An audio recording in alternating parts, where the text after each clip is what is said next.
ആശയാണ് എല്ലാ നിരാശയ്ക്കും കാരണം അല്ലേ എന്ന് ശ്രീബുദ്ധൻ പറഞ്ഞിട്ടുണ്ട് അല്ലേ.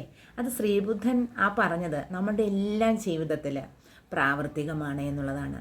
നമ്മളെല്ലാവരും വളരെ ആഗ്രഹമുള്ളവരാണ്. അപ്പോൾ നിങ്ങൾക്കും ആഗ്രഹമുണ്ട്, എനിക്കും ആഗ്രഹമുണ്ട്. നല്ല ലൈഫ് സെറ്റിൽഡ് ചെയ്യണം, നല്ല കരിയർ ബിൽഡപ്പ് ചെയ്യണം, നല്ല ഒരുപാട് മണി സേവ് ചെയ്യണം, സമൂഹത്തിന് നല്ല അടിച്ച് പൊളിച്ച് ജീവിക്കണം. ഇതൊക്കെ നമ്മളുടെ ആഗ്രഹങ്ങളാണ് എന്നുള്ളതാണ്. എന്നാൽ ഈ ആഗ്രഹങ്ങൾ നടക്കാതെ വരുന്ന സമയത്ത് നമ്മുടെ മനസ്സ് വളരെയധികം ഫ്ലോപ്പാകുമെന്നുള്ളതാണ്. അപ്പോൾ ഡിവോഷണൽ മെത്തേഡിലേക്ക് എങ്ങനെയാണ് നമ്മൾ എത്തപ്പെടുന്നത് എന്നാണ് ഞാൻ നിങ്ങളോട് പറയുന്നത്. അതായത് ആത്മീയമായിട്ടുള്ള ഒരു രീതി പ്രാക്ടീസ് ചെയ്യുന്നത് എങ്ങനെയാണ് എന്നുള്ളതാണ് ഞാൻ നിങ്ങളോട് പറയുന്നത്.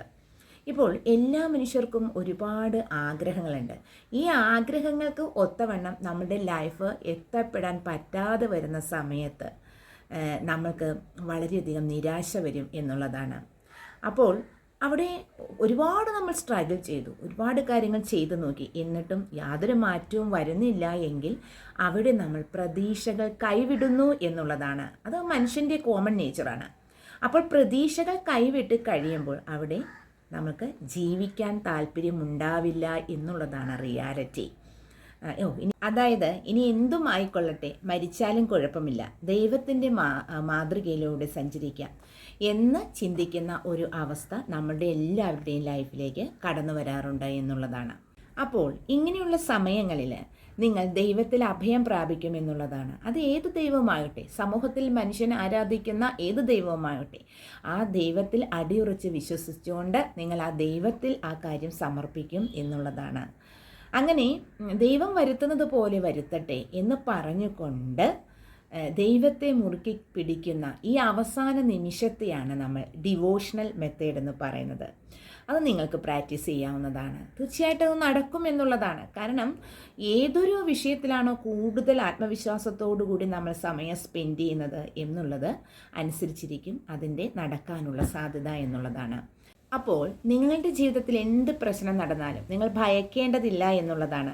നിങ്ങൾക്ക് ഡിവോഷണൽ മെത്തേഡ് പ്രാക്ടീസ് ചെയ്യാവുന്നതാണ്. ഡിവോഷണൽ മെത്തേഡ് വളരെ നല്ല ഒന്നാണ്. നമ്മുടെ മനസ്സിൻ്റെ ഡിപ്രഷൻ മാറ്റാനും സ്ട്രെസ്സ് മാറ്റാനും അതുപോലെ മറ്റുള്ളവരോടുള്ള ദേഷ്യമായിട്ടുള്ളൊരു അവസ്ഥ, മറ്റുള്ളവരുടെ അകാരണമായി നമ്മൾ ദേഷ്യപ്പെടുന്ന അവസ്ഥ മാറ്റാനും എല്ലാം എപ്പോഴും പ്രേയർ നല്ലതാണ്. അതായത് അപ്പോൾ ഈ ഡിവോഷണൽ മെത്തേഡ് എങ്ങനെ നമുക്ക് പ്രാക്ടീസ് ചെയ്യാനായിട്ട് കഴിയും എന്നുള്ളതാണ്. അതായത് സൈലൻ്റ് ആയിട്ടുള്ള അതായത് നിശബ്ദമായിട്ടുള്ള ഒരു അന്തരീക്ഷത്തിൽ ഇരുന്നു കൊണ്ട് നിങ്ങൾ വിശ്വസിക്കുന്ന ഗോഡിനെ മനസ്സിലേക്ക് കൊണ്ടുവന്നിട്ട് അവിടെ ഒരു ആത്മസമർപ്പണത്തോടു കൂടി പ്രെയർ ചെയ്യുക എന്നുള്ളതാണ്.